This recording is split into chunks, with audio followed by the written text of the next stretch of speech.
Before I came here, I was reading a reunion learnings from a Harvard batch of 1980s.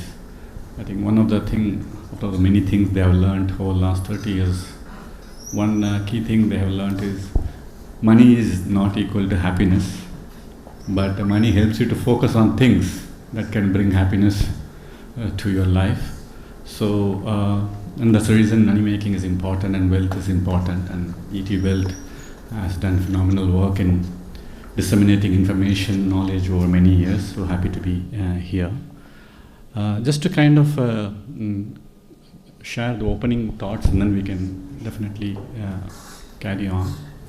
We have seen across the world significant performance of various risk assets, and equities being one of the risky assets. They have done very well, especially post GFC and the subsequent efforts of various central banks. We have seen over the last decade dramatic wealth creation across the world, especially in developed markets, less so in developing markets, but significant beneficiary of expanding central bank balance sheet and low interest rate is one of the beneficiaries, equities. At this juncture, what we are witnessing is some sort of rebalancing or resetting the expectations in equities. As many of you might be aware that about a year and a half back, US Central Bank moved away from very low interest rate bias to a more moderate interest rate bias. This is in response to accelerating economic growth and rising risks of inflation in US. So we have seen interest rates move from near zero level to closer to 2.5% level. The US 10-year yields have moved from less than 2% to close to 3.5% kind of rates in the last 1.5 to 2 years. So we are seeing both the liquidity, the global world slowly shrinking, and rates going up in response to growth.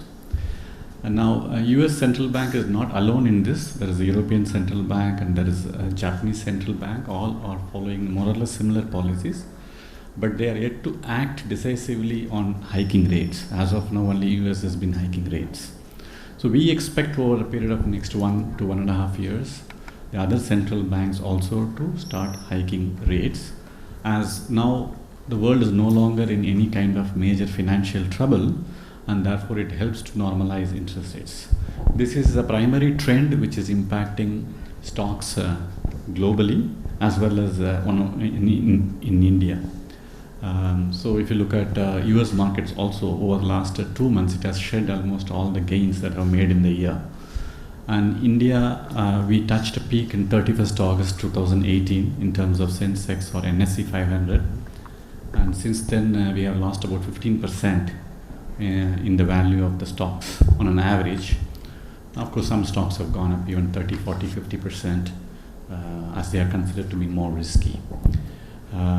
Second thing that is impacting stocks is the rising tensions between countries on trade.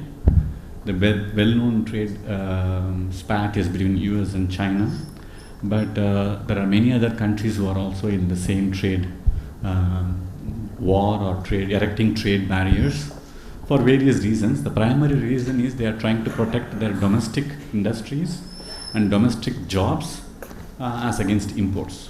India also had its own version of this trade barrier, which this government called it Make in India. The earlier governments used to call it import substitution effort or something like that. Make in India is nothing but another name for some efforts to substitute imports. The reason is we run a large import bill as against our export bill, and if we keep doing it, the deficit will keep widening, trade deficit. So the government tried to make some efforts, but it is not enough. And these trade barriers which countries are erecting is leading to some kind of imbalance in the global trade. So we are seeing a little bit of reversal of globalization. What we saw from 1990 to 2007 was globalization. From 2008 to 2019 and further, what we are seeing is some kind of a reverse globalization, where countries are trying to protect their own interests at the expense of the benefits of globalization. Globalization comes with some benefits, but it also is coming with costs. These are two global reasons I would say markets have become choppy. Locally also we have had some one or two developments which are specific to India. One is oil being India importing all oil price going up, balloons our trade deficit, current account deficit, and puts pressure on rupee. And that's the reason why we saw rupee weakening from 67, 65 to close to 74. It's come back a little bit. So that's one trend which is incrementally negative. Second trend is on more recently, we have seen some kind of a scare in the NBFC space, non-banking financial services company space, which have been one of the drivers of credit growth over the last 3-4 years, especially when the banking system was down. NBFCs were taking up the load, in some sense you can say. But in the process of driving credit growth, there is a fear in the marketplace that perhaps they have driven into riskier asset classes like real estate. And real estate being a slightly stressed sector, there is a fear in the market that many NBFCs have become illiquid. They don't have the ability to repay the short-term liabilities, and that is creating a lot of sentimental negatives. Finally, the third one is, this is an election year. There is a series of state and central election eventually coming. People don't want to take too much of risk at this point of time. So in your assessment, volatility is here to stay till the election? Yes, so there is going to be a reasonable choppiness and volatility in the market as both economic factors and sentiment factors are coming together in a negative way. Economic factors are also a bit negative, and sentiment factors are also a bit negative. So markets are therefore tend to be very choppy and volatile during this time. Additionally, the foreigners who have been buying stocks have turned sellers, and very big sellers. After 2008, I am seeing very large quantum of selling only in 2018, 10 years later. Even in 2013, when India was a part of that fragile five, we didn't see so much of selling. Sure. But today we are seeing much more selling. So a combination of economic fundamentals, sentiments, and liquidity, all making it very choppy. We are here mainly because it's like retail investors. Yeah. And it's very easy to speak about volatility and it's a good time to invest kind of thing. But for normal people, they still get nervous. If you already speak to mutual fund advisors, they would tell you that they have started getting calls from panicky investors. So how would you like them to approach this particular situation? Because greed and fear, these twin factors actually decide whether people are going to make money from the market or not. So how would you want them to approach this situation? So this is a behavioral issue. I mean, my own company's one of the investment gurus, his name is Sir John Templeton. He used to say that bull markets are starting at pessimism and grow on skepticism, mature on optimism, and die on euphoria. So that means whenever there is euphoric thing, you have to be very careful, and whenever there is pessimistic thing, you can be a bit more risk-taking. But it's easier said than done, because all of us are also slaves to our own emotion. Even today, when I see one of the stock I have invested in is down 7%, and it's not making me feel very happy. I'm cursing myself, saying that why did I buy it? I could have waited for a day or two. I could have gotten it cheaper, kind of a thing. So it's not only the retail investor's problem, it is an institutional investment manager's problem as well. And trying to overcome our emotions and kind of approach it with some bit of equanimity. There are two angles to approach this. One is to understand what you are buying. Investors should have a clear understanding of what they buy, and they are buying a part of share of a particular business. There is another way to look at it. people look at it as a tradable security with an occasional dividend. If you look at it like that, then you will also become a very volatile investor. But if you look at it like you are buying a piece of a part, a very minuscule part of your businesses, then you start thinking like that entrepreneur. Now, why this is very important is none of us, at least most people in this group, are not big entrepreneurs and may not want to do that because it's very risky to start businesses and run it. You are very happy earning your money, you are very happy saving it and investing it, but at the same time you also think that business is so nice. I wish I had started it. I wish I had started Facebook. I wish I had started Google. I wish I had started few other things and participated in their growth. Stocks is the only way that helps you to fulfill that. And that is, you can be in your job as well as piggyback on someone else's hard work. I say it in a funny manner, but essentially it is to participate in some of the best ideas that are available in any economy. And not only in India, you can also participate in US, Europe ideas by selecting those funds. So therefore, what you are buying is not a piece of paper with occasional dividends, but a small slice of a business which you want to own. Otherwise, you wanted to start that and make that money. So you just get to participate in that business growth. And that is one way, attitudinally we should approach it like that.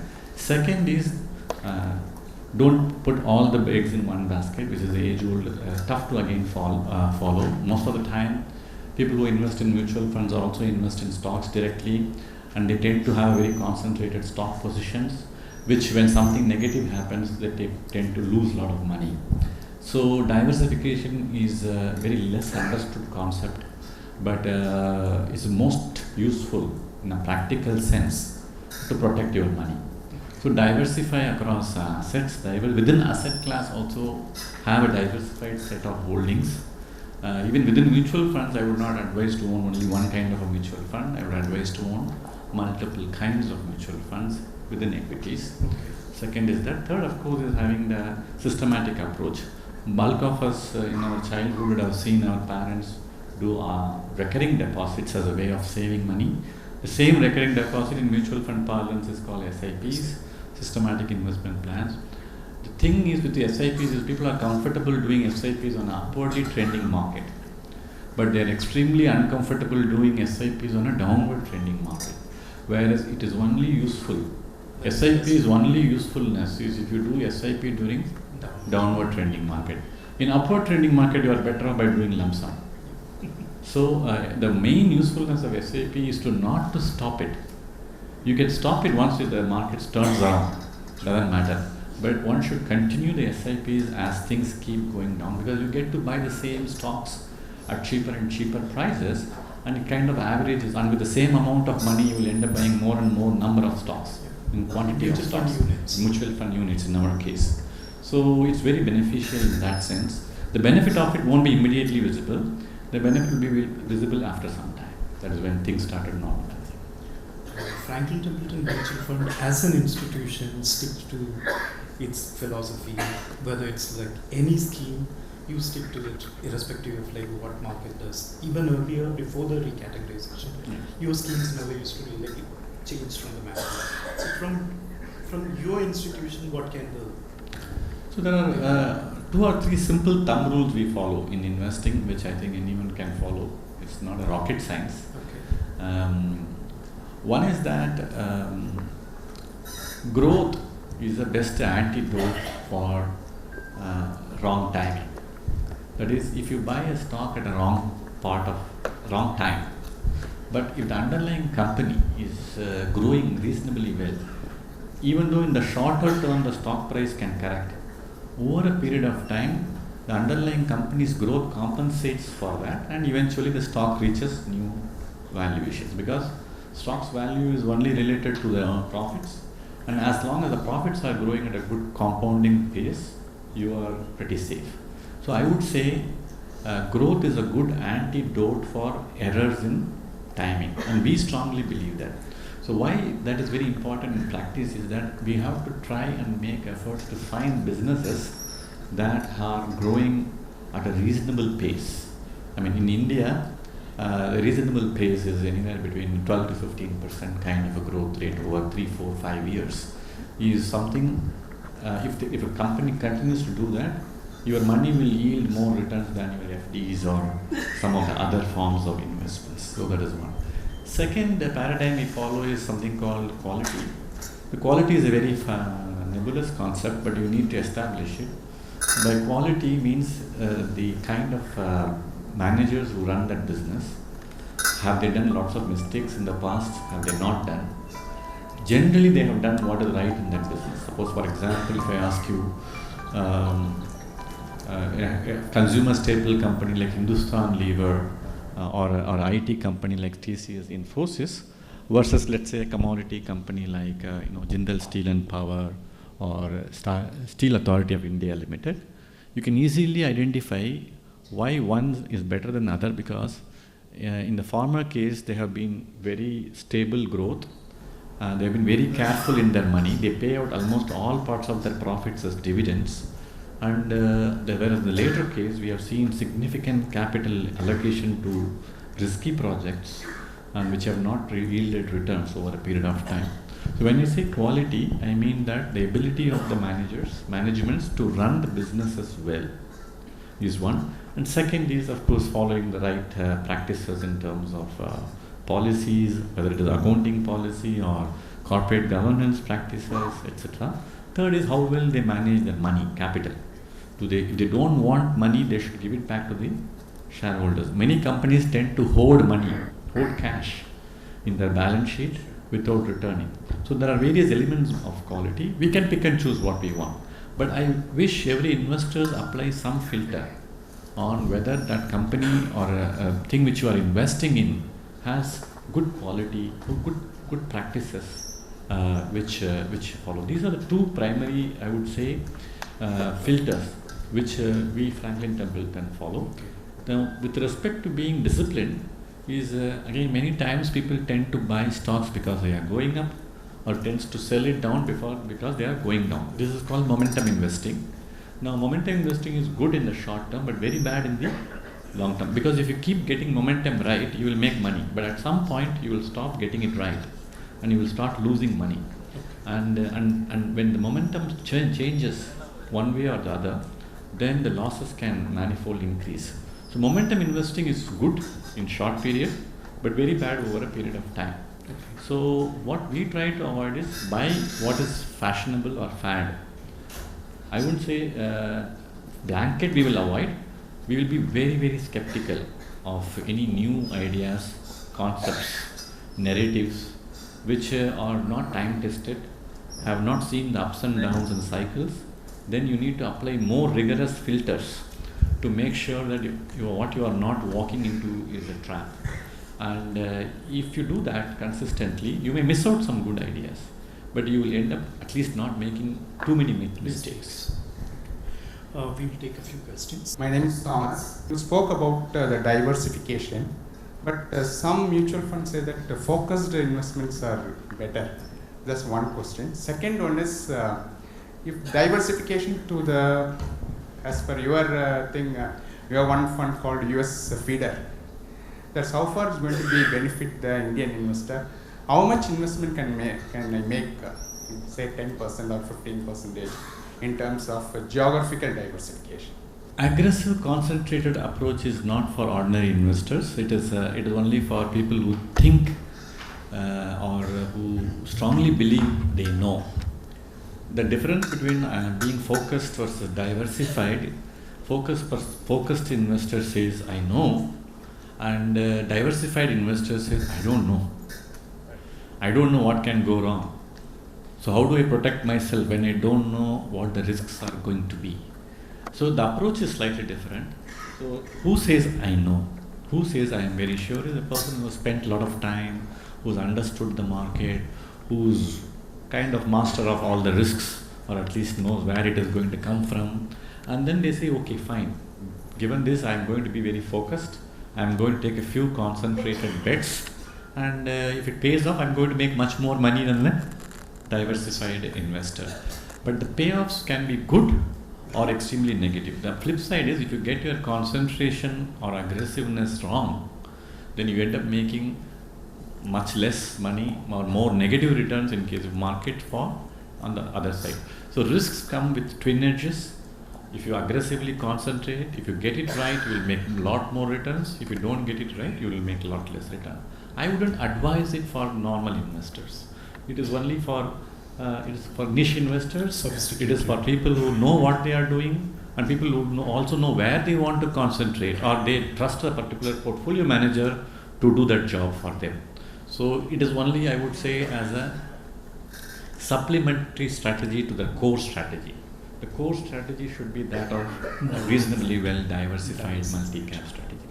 Regarding geographical diversification, our US fund invests in US stocks, and they have done pretty well over a period of time, and it benefits on two reasons. One is that sitting in India, you can participate in all the ideas that are available in US.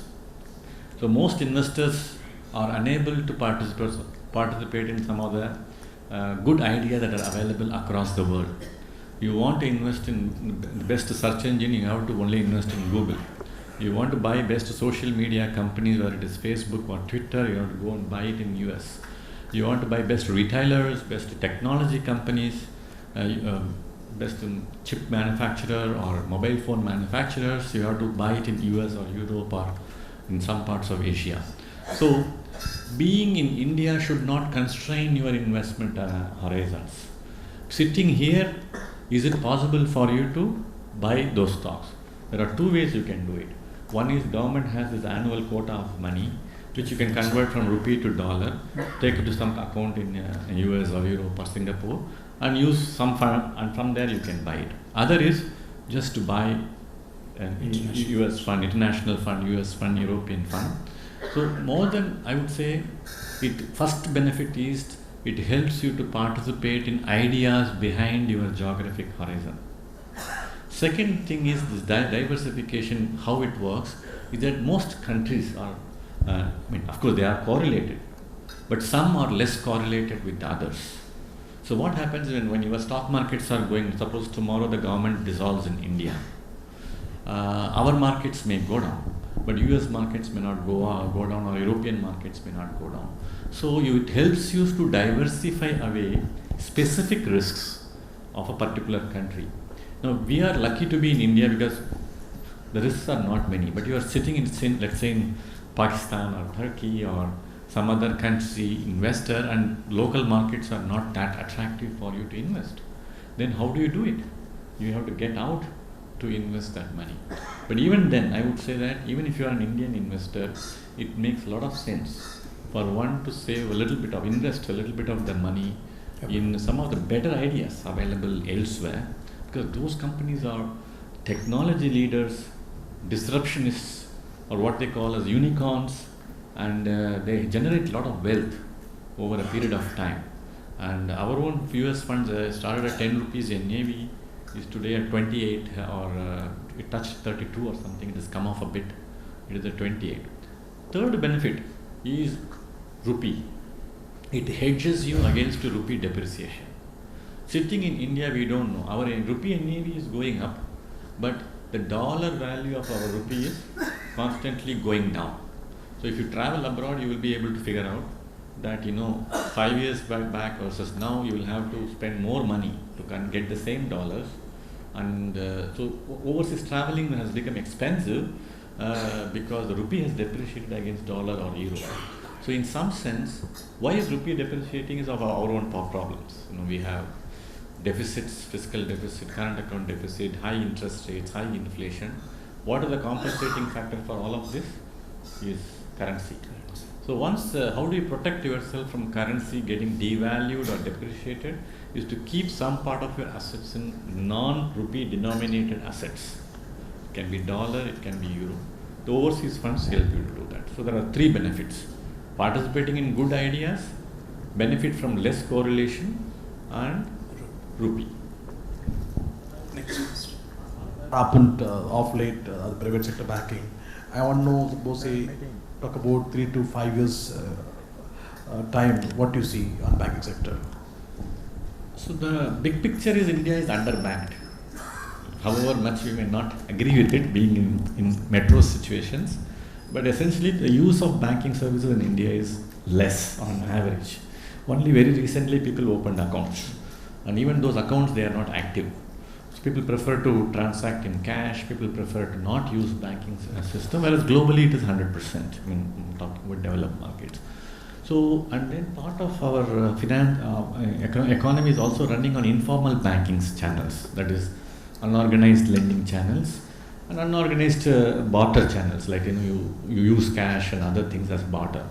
So banks therefore have the ability to grow at a rate faster than the underlying economy because its penetration is less. Point one. Second point is, within the banking, we have always said private banks will do better than public sector banks because public sector have their own constraints. So not only the underlying sector is growing at a faster pace, within that the ones which are managed better are growing faster than the average, and one which are managing poorly are growing poorer than the average. So that's why private sector, where the interest of the shareholders is aligned with that of the managers, we see better growth and better wealth creation over a longer period of time.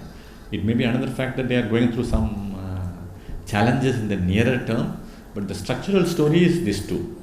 Now, if you ask about what is happening in the shorter term, is that close to 50% of the banking system is under shutdown because of prudential norms by the RBI. They have not been asked to lend. So only the other 50% is taking the load, and who are the other 50%? Is a lot of private banks are in it, and then NBFCs I explained earlier. So currently what we are seeing is select banks are growing at a very nice, good pace. Everybody else is struggling in the banking sector. So if you can focus on those banks which are doing reasonably well, growing well, then there is a lot of reasonable money to be made even in a banking sector. Elsewhere, if you look at Asia, banks are reasonably big. But if you go to developed markets, banks are not great place to invest money. They are not wealth generators. There it has become commoditized. Banking is a commoditized service in most developed countries, whereas in developing countries, banking is a very valuable service.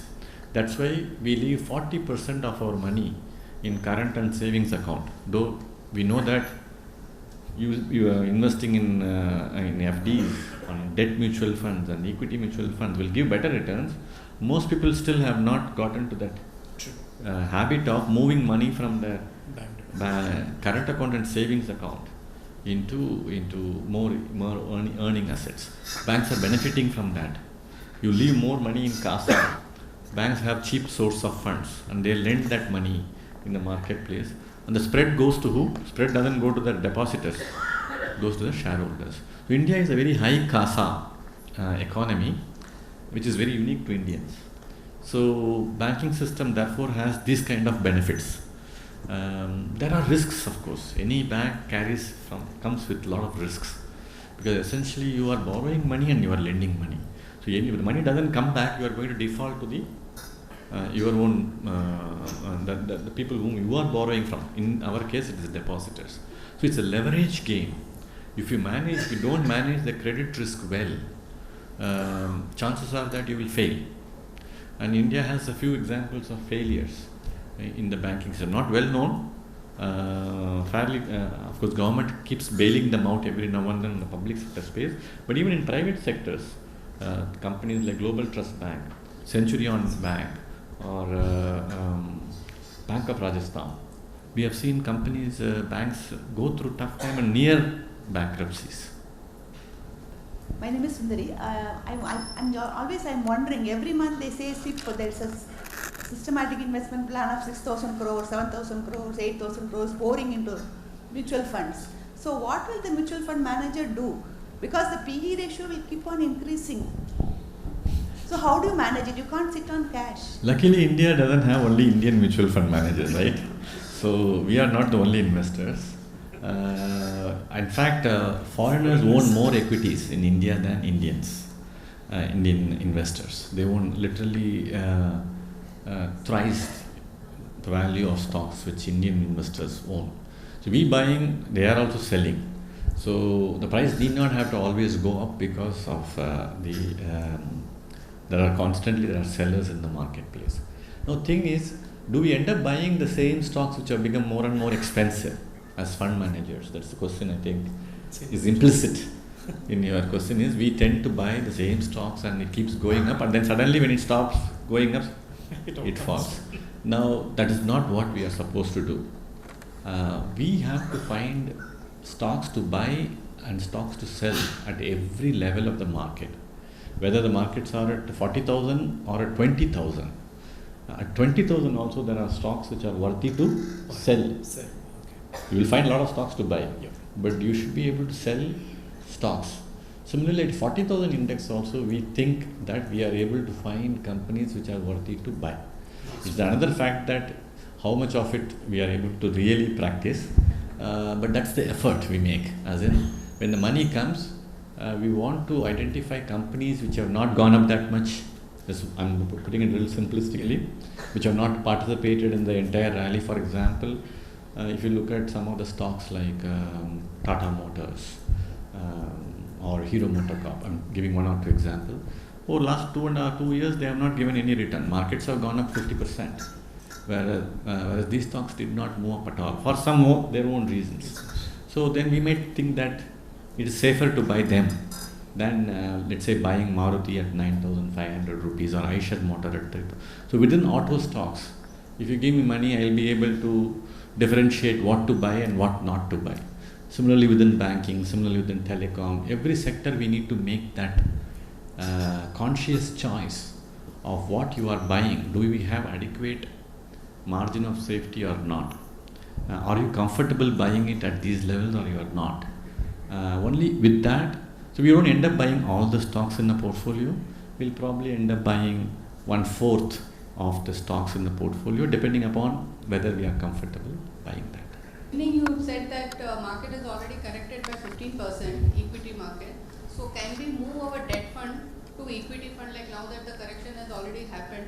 Because debt is also not giving good returns.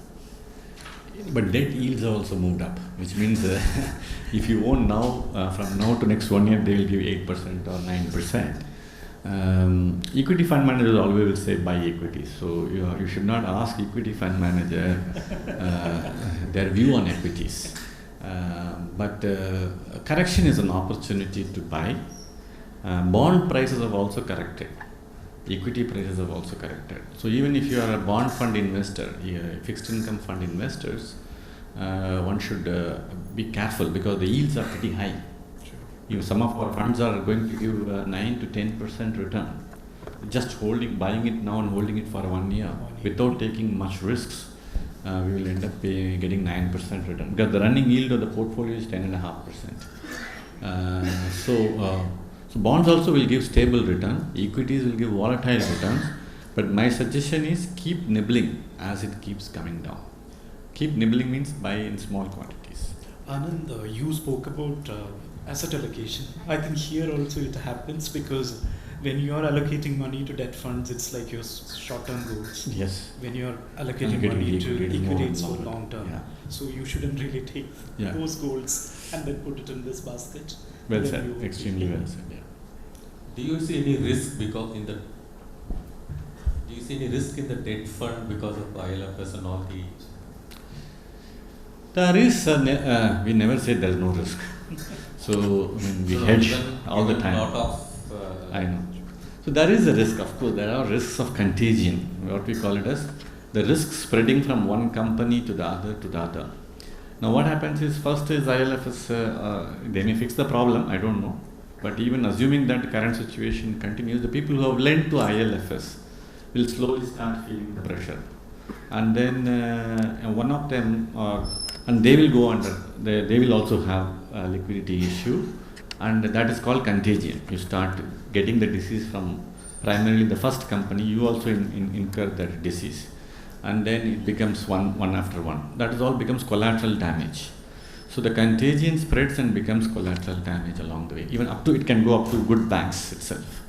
So how well the regulator steps in to cool off the nerves of investors, to contain and isolate the problem and make sure it doesn't become a contagion and then collateral damage, is all up to the regulator. In this case, the regulator being RBI, to some extent SEBI, but predominantly RBI.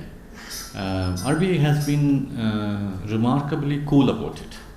They have not come out too many times saying that they want. But this thing is, market is very nervous that they are not doing enough. They are not doing enough to isolate the problem and prevent the contagion. So market at this point of time is assuming that someone is going to catch this disease. So already the yields at which these companies are borrowing is going up in the marketplace. People who used to raise money at 8-9% are raising money at 11-12% today. The people who are in similar businesses or have some linkages to IL&FS, etc. Now that's a very risky situation. Unless that is cooled off, sentiments are correspondingly addressed by the regulator, there is a risk that it will spread. So we are all, that's why you see a lot of choppiness in the marketplace. Everything. One day that stock goes up 10%, next day it is falling by 15%. Choppiness, this market is extremely nervous. Anand, final remarks from me. Concluding remarks, I would say. Concluding is, just the same points, just to keep you. I normally say these things, that is, don't let certain overvalued, volatile sectors shadow your beliefs on equities as an asset class. That means market will always have bad sectors and bad stocks. There is nothing called uniformly things are good. So every now and then we are going to have this problem. It was like dot-com stocks in 2000, infra and real estate stocks in 2007-8. It can be, for all you know, NBFCs and some other stocks in the current real estate stocks or something like that in the current cycle. But that doesn't take away from the fact that there are many businesses which are doing pretty well and you should own them. Maybe these are the times which helps you to buy those businesses, not the ones which are in trouble. The ones which are not in trouble, but whose prices are also correcting. So every correction leads to broader correction in the marketplace.